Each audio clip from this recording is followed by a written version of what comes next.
Hi there. Welcome to Tech Talk Weekly. I'm Bob from Creation Station. This is our weekly show where we cover 3 or 4 interesting tech topics in the news, give you a fun library fact, and send you on your way in 15 to 20 minutes. As always, if you have a story you'd like us to cover, Creation Station at broward.org comes right to me. Today, I have Aneatra King from South Regional, our most recent. What's the official regional director title thing for you, Aneatra? Community Library Manager Senior. Okay, there we go. Okay. Yes. So out in charge at South Regional Library, Broward College South. She's been, Yes. you've only been here, or you've been back here. This is the fun part. Aneatra and I used to work together 8 years ago, 9 years ago, before you left. Yes. About And now you're back. six. It's Yes, fun. I'm back. It's a very good thing. We're very happy with this. I'm very happy to be back. It's a nice little community out there. If you have not seen South Regional and been part of all the stuff that happens out there on that campus, you need to drive out there. They have a lot of fun stuff. Yes, we do. You do. I'm going to start sharing our thing. We've got a theme today, it seems, of like brains. And this first story, I know everybody out there who's looking at the screen saying, wait, Bob, killer whales are not brains. I'm getting there. Just give me a minute. And as always, these links are going to be in the chat for you so you can go read these stories. So there's a problem off the coast of Europe near Gibraltar. And if you are a sailor, if you go out and sail boats in particular, you know about this, but orcas have been attacking sailboats. Yes. What did you think about this one, Aneatra? It was very interesting to hear that, they are attacking the sailboats. Well, taking off a piece of the sailboat. Exactly, right. And I found this is that to why be it's a funny. brain story, because the killer whales, the orcas, are smart enough that it turns out what the scientists think they're doing is that on bigger boats, they're cruising behind the big boats and enjoying the wake coming off the propellers. Mhm. And they're pissed off at sailboats that don't have enough oomph coming off of their propeller because it's being blocked by their rudder. So they're breaking the rudders off of sailboats just out of big teenagers. As much as they can tell, it's like these are all teenage killer whales out there who are just goofing around, messing with people, definitely planning things. What's funny is how they said this could be a fad, that they're going through. Did you read that other fad that they had? It was happening out on the West Coast, over in the Pacific, where let me see if I can find it. What year it was. They're focusing on the rudders now. Oh, back in the 1990s. Yes. So out in the Pacific, there were some killer whales in various pods that their fad was to take a dead fish and wear it on their head, like a little hat. Right. And they did that. And they did that for a few years. And then it just kind of went out of fashion. It was just a fad that they were going through. And then, oh, none of the cool kids do that anymore. And I was just like, wow. It really does show how, we really need to think about what are we doing, with all the other creatures that we're interacting with on the planet. And some of them are out there smart enough they're able to do some pretty cool things. You're right.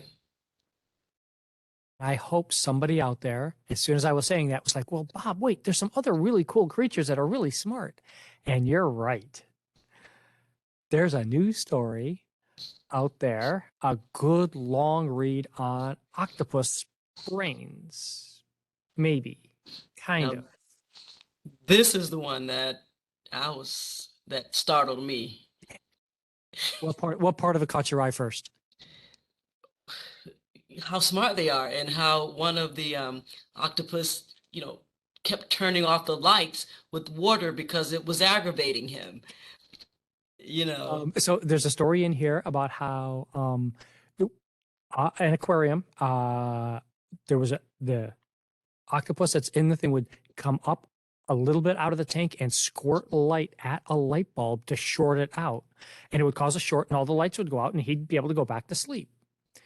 And so it happened multiple days in a row.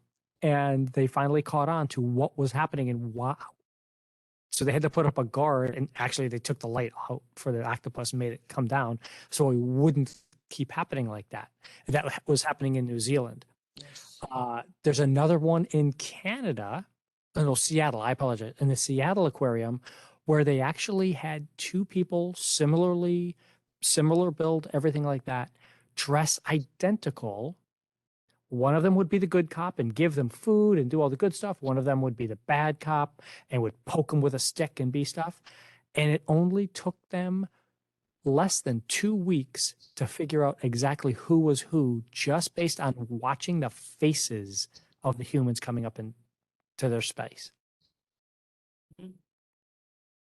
Right. It's just crazy. And Mm-hmm. now I know you're thinking, okay, Bob, yeah, so they're smart. So everybody knows, certain creatures are smart. Yeah. Octopuses don't have a brain. There's not one spot in their body that's like a brain. Their brains are distributed across their entire body.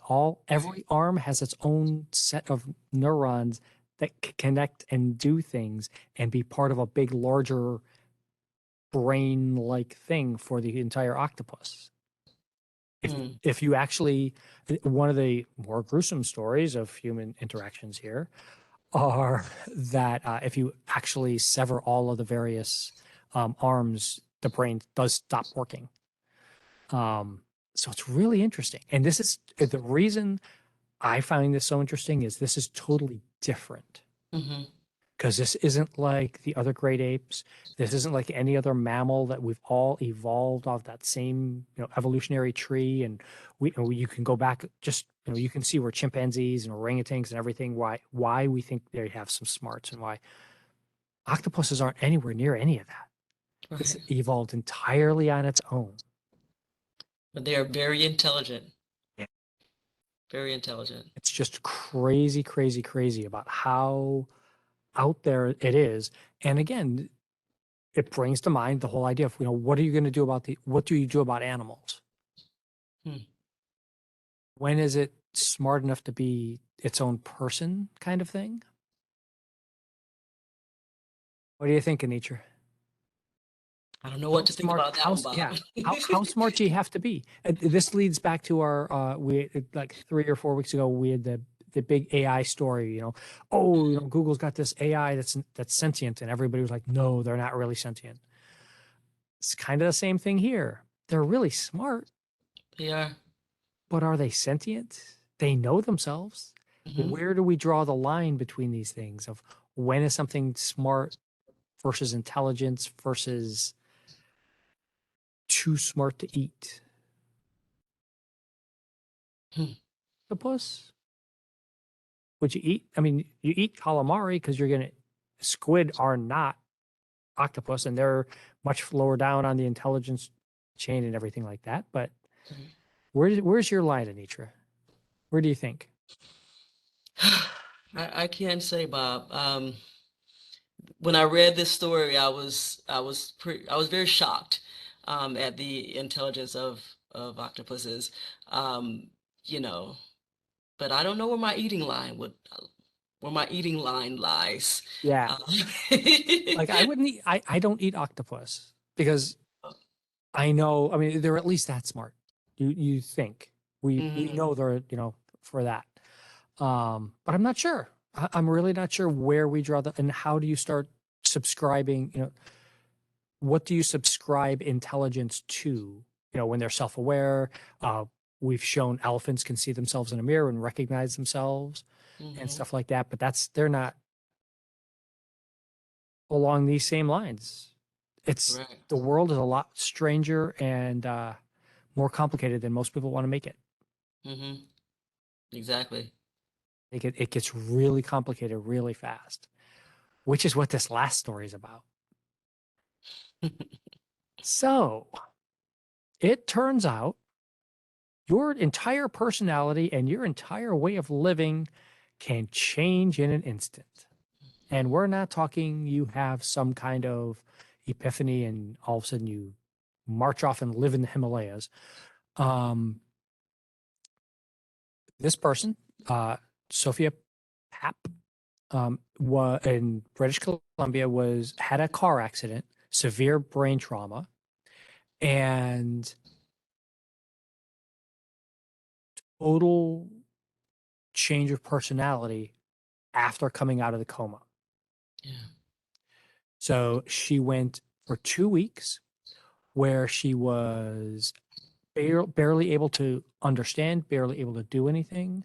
And then one day later, her brain had healed, had taken that time of the 2 weeks in the coma and everything to heal, but it healed differently. And she was a different person by all accounts. All of her family, the doctors, everybody who had known her all of her life said she was a totally different person. Whether she was much more empathetic, she had became someone who could just talk with anyone instead of her introverted self that she used to be. And then only like a month later, she taught herself all sorts of information about what brain surgery, what brain trauma was about. She learned all the stuff about MRIs and fMRIs and all these things all on her own as a totally new, crazy way of life. Mm-hmm. And She this was is out of the book. I want to highlight this right here. That's What Doesn't Kill Us Makes Us. So it's mm-hmm. an entire book, and this is just one of the stories that's in that book. But I wanted to highlight it. Um, it's one of those weird things of how much everything in our world can change and swap. And it leads back to our other two stories, I think. It's, yes, you're still smart. Yeah, you're still a person. You still have all this intelligence, but you're not the same person anymore. No. What do you think? Tell me about that, Anitra, for personality versus intelligence when you meet someone. Yeah, like in this story, to me, whew, yeah, even her mom said, I knew my child, this was my child because of the body, but she was her personality, her intelligence, all of that was completely different.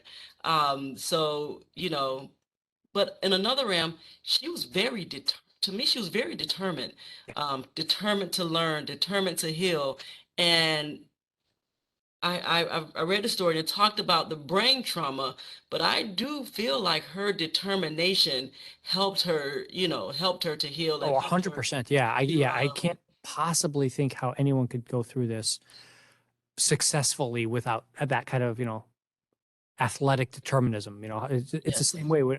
How can the Michael Jordan, whatever, whichever athlete you want to use, how did they're not physically that much better than the other person. It's just that they are so driven and Mm-hmm. focused that they do. And that's what happened to her. She instead became this driven, focused person Mm-hmm. and directed all of her energy into that one way of doing things. Right. It's And a and fascinating read. and she even like challenged the science, what the science said she should be. She challenged that. But then the story turned around in the end where it mentioned that she was like living outside of her body or something. Where it starts to be, it gets a little weird at the end. I agree with you on that one. Because she's turned her life around. She has focused, she's getting A's in college, she's going back, she's processing all these things. No one else in the family understands her. Nobody else understands what's going on. And like you said, the doctors are like, no, wait, you have trauma. You have, and she's like, no, I don't. Mm-hmm. It's where it starts to become, how do you define these people? What do you do with them? How do you define personalities? And are you the same person if you've got a radically different personality than you did 6 months ago? Right. But you are. The person, yeah, as you said, the mother's quote, it's my daughter, but she's not my daughter. Mm-hmm. And it's just, this is one of those really long articles that we love to find on this show. So definitely go read this thing. It's incredibly complicated in ways, and it's a really great um read, and this is the quote that I wanted to leave us with on this one, where, and Sophie's saying, we're trying to create a narrative that we can understand, and that narrative may not be the truth. And that's Yes. okay. It's just how it is. Mm-hmm. That's right. I I like think that that quote, that's, Bob. yeah, isn't it? I mean, that's one of those things where you can lead with, you don't have to go through a brain trauma to change. You can just accept who you are and say, okay, this is who we are, and I'm going to change and be better or do something different. And that's okay. It doesn't invalidate your previous life. It doesn't invalidate what you're doing. You That's can right. just do good. That's right. Be the best you Yeah. can be. Exactly. It was just crazy, crazy, crazy. And Yeah. then this, as you were saying, the whole a different kind of self. And man, it is just biopsychology after that, after Mm-hmm. getting traumatic brain injury and then going all the way through that, and now has a Bachelor of Science in biopsychology. And she's still in school working. And by the way, she's only 26. Yes. Got a long way to go, and making all these changes, and being someone who can identify for other people. Mm-hmm. I think she was what, 19 when this She happened? was only 19 when this all started. Yeah. So Amazing. yeah. And I think, I saw this story, I saw the octopus story, and I'm like, okay, these work, these really work. And then that orca one just fell into my lap, and I'm just like, okay, yeah, we're talking about brains this week, All because right. I want to know how everybody's brains are different, and everyone's working together, and we can all get along. We can all figure out a way to help each other out. And That's we can all right. be different and think differently and work together differently. That's right. That is the truth. Hope so. I really hope. Thank you for being here, Anitra. Tell us what's the cool library thing that you wanted to highlight for us today? Because you guys have got some good stuff out there. Yes, well, Bob, you talked about getting these articles and going online to get these articles. Well, the library, we understand that, some people may not have that internet access. So we are now offering free Wi-Fi hotspots to customers. So they're offered at all libraries for free. Did I say free already? Yeah, Uh, you can't use that word too many times. oh, I can. Okay. Free internet is kind of important for a lot of people. So these wireless hotspots, you go to your local library and check them out. You can check them out for 30 days initially, and you can even extend it for an additional 30 days. So that's 60 days with the wireless hotspots. So go to your library, check it out. So you can go online and check out some of these cool articles that Bob will be premiering on a weekly basis, Bob. We do this every week. Yeah. Oh, So and just wait Anitra, you want to be here next Tuesday. what are you doing next Creation Tuesday? Station Monthly is next Tuesday, and it's storytelling. Oh, I love a We're great getting story. in two people who make a living telling stories. Great. They're not writers. They are the old fashioned sit around the campfire and tell stories kind of people. That's awesome. I It's love just like, yeah, storytelling. isn't it? That's, Yes. I figure you're going to, and we've got conference on children's literature coming up next month. We've got all sorts of stuff coming up That's along those lines for everybody here. So please come on in, come see us, come see what we're doing at the various libraries. Thank you again, Anitra, for taking time. You're a busy person. Thank you for fitting this in for me. no problem, Bob. Can I put in a little plug for Of South course. Regional Broward College Library? Tell Thank you. us. So on September 24th, we're actually having an event called Your Library, Your Community, where we're going to be highlighting services and resources that the libraries offer. We want to welcome our customers back in. We're also bringing in some community partners where they can highlight some of their resources and services that they offer to the community. So it's like a resource fair where we're highlighting library and community services in celebration of Library Card Sign Up Month because September is Library Card Sign Up Month. So, Library card sign up month, banned book week. oh, Come his, on in, people. Yeah, as I say, if you are listening to this from outside of the Broward area, you can still sign up for a digital card with Broward, yes, because we don't ban books here. So that's right. we'll help you out. you're in a place that's in trouble, we'll help you out. And come see some. That's going to be a really nice thing down there because there's a lot of resources out there, and you've got a whole very diverse community. Hmm. Man, I love. There's all these little restaurants around South Regional that I love hitting when I go out there. Come on out, Bob. Oh, September 24th at 12 o'clock. it's going to be a fun time thing. Let Yes. me. I got to throw up. I'm running now. We're running into. Now making me think about food, Anitra. Man, let me get this final slide up here. If you've got a restaurant you want to share, no, a library that you'd like us to feature on the show one week, or a library, your favorite librarian, email me creationstation@broward.org, and we'll see you next week. Thanks a lot, everybody. Have a great day. Thank you.